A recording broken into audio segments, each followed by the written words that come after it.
Welcome to the Nerd Party. Oh, Miles here.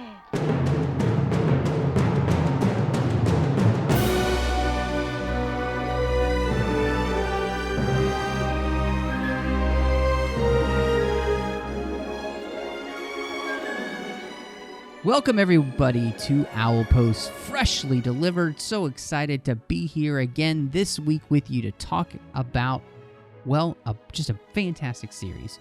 And you know me, my name's Matt Rushing, but I couldn't do this without the incomparable, the beautiful Dre Coffman. Well, thank you very much. I cannot believe we are on Chapter 8 already. I know. It's so exciting. And I was looking at that thinking, oh man, we'll be done with this book before we do it, and on to book 2. Whew. And then I was thinking to myself, wow, 17 weeks of the year will also have been gone. Wow, we'll be in like April. Oh man, this year is just flying by. And things are flying by with Harry as we get to Potions Master series. And Yes. I'm really excited to be here. Before we dive into that, though, I think we should just say thank you. We've had so many great iTunes reviews recently, and we just wanted to say a huge thank you to all of you who've been doing that. Go hit us up on iTunes with a star rating and review. We love calling you out on the show when you give us those reviews and ratings. And be sure to keep them coming. They're really helping us grow. We really appreciate it. We're getting a lot more feedback and a lot more listens just because everybody here that's already listening is sharing the show with their friends on Twitter and Facebook and reviews and all that stuff, so we really appreciate it. We like getting feedback on our shows too, so and we like talking about it on the shows, but the best way for us to get some feedback is really for you to go to thenerdparty.com/contact, and if you choose Owlpost, we'll get a message. It's kind of like our own version of Owlpost. If you want to contact us on Facebook, that's a great place. You can go to facebook.com/thenerdparty. We post all of our shows there, so if you want to comment about the show underneath the show, that's awesome. And we can talk about that feedback, or you can hit us up on Twitter. We're on @JoinNerdParty. So all of those places, we'd love to get some feedback from you and your thoughts about Harry Potter and what we're talking about with the Potions Master this week. And this chapter, I was immediately feeling for Harry because everybody is talking about him everywhere he goes in the castle, and I just felt so bad for him. Yeah, and it took me back to some of my first days anywhere, school, work, whatever, where you're like lost and already feeling out of place, and now everyone's also talking about you, and it's that thing everyone's kind of afraid of, like, oh, everyone's talking about my clothes or my hair or my shoes. In this case, they actually are talking about you, so it's even worse. Yeah, no, exactly. And the fact that Harry has already had these insecurities about himself is kind of just, it's sad to see them reinforced here for him because everybody's talking about him. And then if he doesn't live up to all this hype, how's he going to feel about himself? So, yeah, poor guy. Yep, for sure. I mean, it's the thing you never want to find yourself doing. No, exactly. I also don't ever want to find myself in a school that has 142 staircases. I don't know. I was thinking to myself, that would be a great way to stay in shape, you know? Yeah, no, I'm good. Well, not just this, but this is what I love, and this is what doesn't come across in the movies, but it also helps explain why the castle is never the same in the movies, which is the fact that there are all of these staircases. It's hard to remember which ones. There are doors that don't open unless you ask politely. Sometimes you have to tickle them. There are doors that aren't even doors. They're just pretending to be doors in the walls. There are things that move around. The portraits all talk. There are parts of the castle that if you walk through one door, you show up somewhere on a different Friday. I mean, you time travel. This place is incredible sounding, but it also brings to life this whole idea that the castle almost itself is kind of alive. and kind of morphs and changes throughout the years, and I think that's what makes it so fun. And again, that's how I retcon the fact that the castle looks different each and every year when they go. Yeah, that's why I'm not super attached to it too. Like in the movies and stuff, you're like, oh, it's fine. It always changes. They're not always showing you the exact same room in the exact same setting in the exact same way. You only ever really see the Great Hall the same way. And that's been pretty consistent. So, and even that, they can change the ceiling and they put desks in it and put eating tables. Like, it's all, it's always a little bit different, but. Yeah, I'm trying to think of consistent sets throughout the film, and I think the dormitory is pretty consistent, and the common room for the Gryffindors is pretty consistent, although it changes locations because it's not in the same area. It's in the main staircase area in the third film and moving forward, so those kind of things have changed, but the rest of the stuff is pretty consistent. So yeah. Yeah, I think the classrooms are pretty consistent. Like the Defense Against the Dark Arts room is pretty consistent. There's just either desks or like an activity or whatever, but it's always pretty much the same. It's also fun to get the feeling of what class is like what school is like for Harry, because this whole chapter spends a whole week with him. And we get the opportunity to kind of see what he has to do every day and what the homework is like, and the fact that magic is a lot more work than he thought. Yeah. I like that he's like, it's not just pointing and wagging your wand. Like, there's a lot more to it. Yes. It sounds like something that Mrs. Weasley would say. It's not just whipping out your wands, Like, can't you just hear her saying that to the twins? Yeah. Yes, I can. You did that was a great Molly Weasley. Oh man. Well, and that's great. It's fascinating because once we get to the class of Defense Against the Dark Arts and we get our first taste of Quirrell, and it's very interesting the fact that he has all of this garlic that he's burning in his room, because he's apparently trying to keep away this vampire that he fought, but nobody really believes that, and he's just very odd. And it's also strange that his turban smells funny. Smells kind of funny, which is kind of weird. And I like that the Weasley twins, it's kind of gross when you think about it. They think, oh, he's probably just stuffed that with garlic as well. That's so gross.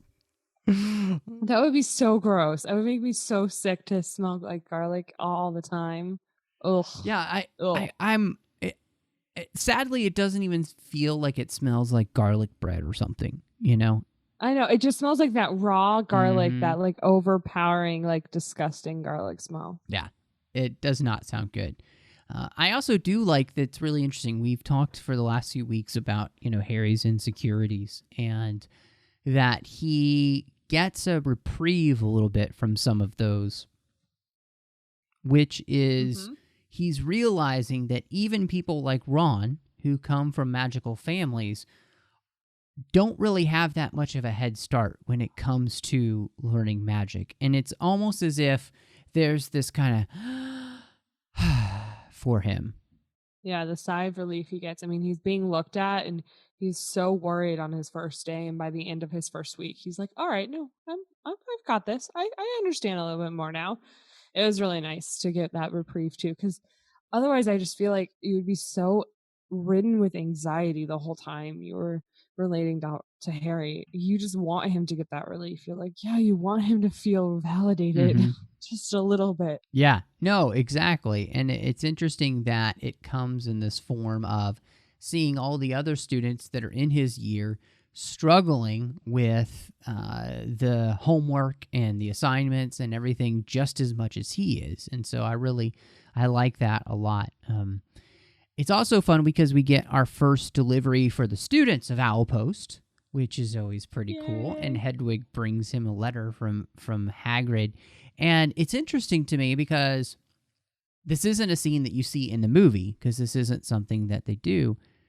And I like it, and I'm sad that it's not actually in the movie. I guess I'll probably say that a lot throughout the series. But it was fascinating to see that the letter is, I know it's a long week, so come and have a cup of tea and you can tell me all about your schooling. And I was just like, oh, he's like that, uncle, Hagrid. Yeah. Yeah, you're like, oh, Hagrid. And I love that when he goes to go, Ron asks to come with. Like, oh, do you mind if I come too? I was like, oh, he doesn't do that in the movie either. And you're like, yes, yes, Ron. Please say yes. Please say yes, you can come, Ron. Well, and what I like about that too is that it shows the way in which those two have kind of become inseparable. Like they're kind of joined at the hip at this point, and because they're besties, they don't even know it. But I really do. I really like that. And then, of course, the whole chapter is named after the potion master, and we finally get to his class. And poor Harry, he's like, Snape doesn't just dislike Harry; he hates him.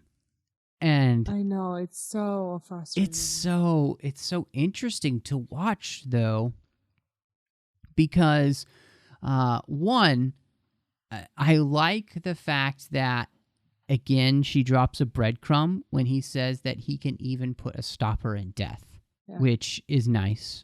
That's not just something that she is just making up that she's going to use later. So I really love that. I love that we get some of Harry's thoughts on this too, when he's like, powdered root of what to infusion of what? Like, he's like, what? Well, and it's almost like if somebody started talking legal talk to you or medical jargon, and you'd be like, the what with the what now? That's exactly what's happening to him here. It's really hard to read. It's really hard to feel that with him, because you're just like, give him a break, man. Like, you are going out of your way to be a total dick, and you know that Harry is gonna snap back at some point. He does have a little sassy mouth on him, so you're waiting for it, and then you get it and you're like, no, Harry, no, just keep it in. But it's really hard to read. It's really hard to go through with him. Well, and the thing that is strange to see is that an adult is picking on a child for something that child has no idea about. Yeah. And has no control. Exactly. He can't control the fact that he has his mother's eyes, and he can't control the fact of who his parents were. And what is fascinating is the fact that Snape is the one who begins this rivalry with Harry by treating him this way. If he hadn't done this, there wouldn't have been any issues. He could have just been... Harry probably would have never known. He could have just been indifferent. He's kind of a jerk, but... Yeah. Yeah. He would have been like, oh, he's kind of a jerk teacher, but that would have been the end of it. Like, he never would have distrusted him so gravely and so deeply as he did, because the first time he met him, he literally beat the crap out of him. Like, he just beat him down. Like, that's all it was. He blamed him for Neville's mistake. He's like, how was I supposed to know? Like, first of all, how was I supposed to know? And second of all, that's not even my job. Like, I'm not his partner. How was I supposed to be like, don't do that? Because if I'd done it, you would have told me to mind my own business and taken a point away for that. Yeah. Like, well, and it sets up this whole catch-22 with Snape. Harry can't win with him. And to see Snape take on Harry in this way and to kind of make an enemy for what seems to be no good reason is really interesting. But it also does come into play with something that we'll learn much later on about these two characters and why there's such an animosity there. But even so, arguably, there's still no good reason. Oh, no. Even when we factor in the things we learn later about Harry and his parents and Snape and their interactions, like, Harry was an infant. He had nothing to do with any of that. So to hold that against him is just... Well, and he always talks about him as a celebrity, and he walks around like a big shot, and I'm like, that is the last thing Harry is doing. Especially at this point. Absolutely not. Especially at this point, right? You're like, he has none of that. Well, and with Snape, the fact that he is treating Harry like this shows one of the character flaws that Snape has. Yes. And that is something that comes into play later when Dumbledore and Harry talk about this subject much later in the series, is that Snape can't help himself. He's an emotionally driven Yes. person. It's just not apparent. Mm-hmm. Yeah. And he's just having it come out in the worst way on Harry in his first day in class. And it's too bad. What's nice, though, is we also get the another Easter egg that'll come in later on. And I mean, Bezoar Stone that's dropped here that will play in very nicely in the 6th book. So just keep your eye out for that. And apparently... Is that the 6th book? Yes. Yeah. Wow, I can't believe it's that long. Yeah. Okay. And you know what's so interesting is that Harry pays attention. That's one of the things that I like about what that teaches you, is that Harry is paying attention in all of his classes, except for maybe the history of magic, and nobody's paying attention in that class except for Hermione. Even the professor who died. Because it's taught by a ghost. Yeah, I mean... Yeah, I thought that was... Why wasn't that in the movie? That would have been amazing.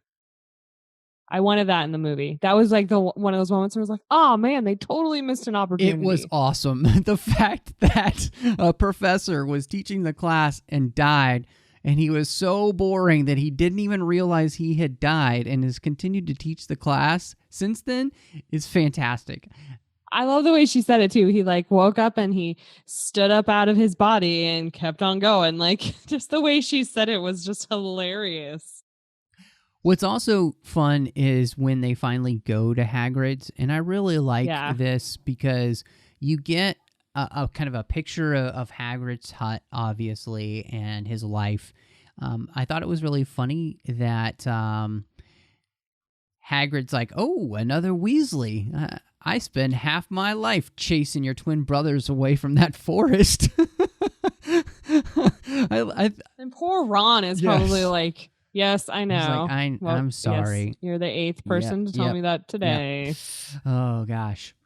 What's also funny is hearing Hagrid complain about the fact that every time he goes up to the castle, Mrs. Norris is following him around, and he hates Filch for that. And so it's setting up this world in a really nice way, because we don't get a lot of Filch in the movies that much either, except for comic relief. Yeah, and the relationship between Hagrid and Filch is really going to be important in the next book. So it's nice that she dropped a little Easter egg right here for you to sort of already plant this relationship between the two of them in their head, so that when you get to the next book, you're like, oh, it makes even more sense. So yeah, well, and I love how nobody likes Mrs. Norris. Like, nobody likes Mrs. Norris. She's a cat, and still nobody likes her. I mean, I'm not a huge cat person, so I kind of get it. But there are definitely nicer cats, and then there are meaner cats, and Miss Norris sounds like the meanest cat on the planet. She does. She seems like Filch as a cat. Pretty much, yeah, exactly. I like that Hagrid starts Ron talking about his brother Charlie and his work with dragons, and you can tell Harry's kind of bored, and so he's like looking around for things to do, and he finds the paper, which brings us back to the main crux of the story. And I really love that. I love that, we've gotten these little hints about what this book is going to kind of be about. And I mean, it's not just about Harry. It's going to be this mystery, and the mystery comes roaring back here with this piece of the Daily Prophet. And I love that the goblin basically tells them to go mind their own business. The spokes goblin tells them to go stuff it. Yeah, I feel like that might have been quick quilled notes, by Rita Skeeter. Just because, like, I'm sure that it was a little bit harsher than that, like. Yes. Knowing a British goblin, just imagining it being a lot of F words. So or a lot of the British equivalent. Exactly. Yeah, I thought it was so funny that basically they asked the spokes goblin and he tells them to go blow smoke. Like, that one made me chuckle as I read the last part of that page, and it's right there at the end of the chapter too. So she's sort of setting you up to, like, that's one of those times where she sets you up to keep reading, right? Because she drops your little nugget right at the end, and then she's like, new chapter. You're like, no, keep going. Harry's reading the story, and finds out that what was stolen at Gringotts happened on his birthday, and he's like, "Hey, Hagrid, this happened on my birthday when we were there. Maybe it happened at the same time." And Hagrid's like, "Oh, yeah," he doesn't even meet Harry's eyes. And this is the point of the story where Harry starts to realize that maybe adults are keeping things from him. Mm-hmm. And because at the very end of the chapter, it ends with, did Hagrid collect that package just in time? And where is it now? But also, did Hagrid know something about Snape that he didn't want to tell Harry? And it really is. This is the chapter, I think, where we learn that Hagrid's like a terrible liar. Like, he is such a bad liar, because every time Harry asks a question he doesn't want to ask, she makes a point of pointing out that he won't make eye contact. He like kind of looks away or just sort of brushes it off. And Hagrid comes into play such a vital role as sort of his source of information going forward, that when he has a hunch, it's almost like when you play the game Clue and you have a hunch and you're going to guess to find out if it's right. It's like Hagrid is that for Harry, right? Like, I have this guess. Is it right? And he goes to Hagrid and, he reads Hagrid's face to see whether he's right or wrong. So it was like the first time that we sort of have that relationship established between the two of them, which becomes such a big part of all of the books going forward. It creates this relationship between Harry and the adults where he likes them. He may even love them, but he doesn't always trust them. And I don't know if maybe part of that has to do with the fact that he grew up with the Dursleys, who were so good at keeping things from him all of those years. And maybe that's carrying over. But he also hasn't ever experienced adults who may be keeping things from him for his own good. That doesn't make sense to him, because all he's experienced again is the Dursleys. Well, and for him, he almost doesn't care if it's for his own good. He still wants to know. Yes. And I feel like that's also something we can all relate to, is someone else deciding what they think is best for us, and us not having control over that and the ability to make an educated decision, right? He's like, if I had all the facts, I could make my decisions based on that. But everyone's just giving me little bits and pieces, and I'm slowly putting them together myself. But if you'd helped me, I would have gotten there a lot faster. So this is sort of the first part of that puzzle where he's like, there's more to everything that's going on and why I'm famous than what anyone has ever told me. And it'll be interesting throughout the stories, because in the end, Dumbledore's okay with it on purpose, I think. Because part of this is letting Harry grow. Yeah. And Harry is going to be the only one who can do what he needs to do in the end. And therefore, it's okay for Harry to be allowed to kind of question and figure out. And at the end, you're going to get the whole thing where Dumbledore sits you down and tell you what you needed to know and what you missed. The more you know with Dumbledore. But LeVar, yeah, exactly. LeVar Burton would be very proud of you. So I think that's something that I really liked about this chapter here, and the way that it ends. And like you said, it does kind of leave you right on the edge of your seat, just kind of waiting. Okay, I guess we got to go to the next part, because the story does seem to kind of kick into another gear at this point. Okay, nope, we're here. We're ready to go. We've got all the intro stuff out, and now we're ready to tell the rest of the story. And so I can't wait, because the next week is the Midnight Duel, which they cut out of the movie. And I know, I'm so excited. So I am too, because it's been a while since I've read that. So I'm also super excited, because I feel like this is almost the official halfway mark for book one. Like, looking at my little bookmark, we're almost halfway there, and that's really exciting. It is really exciting. Well, I hope everybody's enjoyed reaching halfway with us here on Owl Post, and if you'd like to catch up with Drea, everybody, which I know you do, so Drea, please kindly tell the folks where they could find you on the interwebs. Well, see, I do like cats, so if you want to come find me, it'll probably be my feeds will be full of pictures of cats and food. So if you like those things as well as Harry Potter, you can find me on Twitter at PCFCheck, or on Instagram at Drea Coffman, and it's Coffman. And you can find me on Twitter at MattRushing02.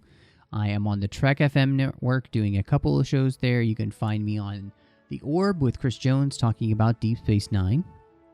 You can also find me on the General Geek Show called The 602 Club. We're talking about all the fandoms that we love. Harry Potter is one of them. We've done all the films there, so you can check that out. I think you'll really enjoy it. I also do Star Wars at 602 Club Collection. You can find all of those shows on iTunes. You can also find me here on the network with my good friend John Mills doing Aggressive Negotiations, where we are talking about Star Wars. It's so much fun. I hope you will join us.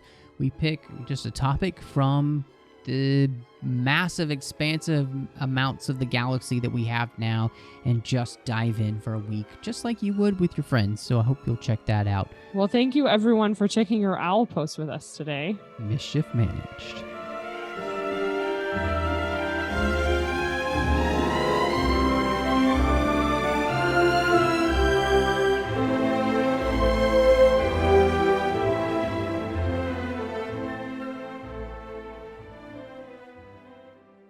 Join the revolution.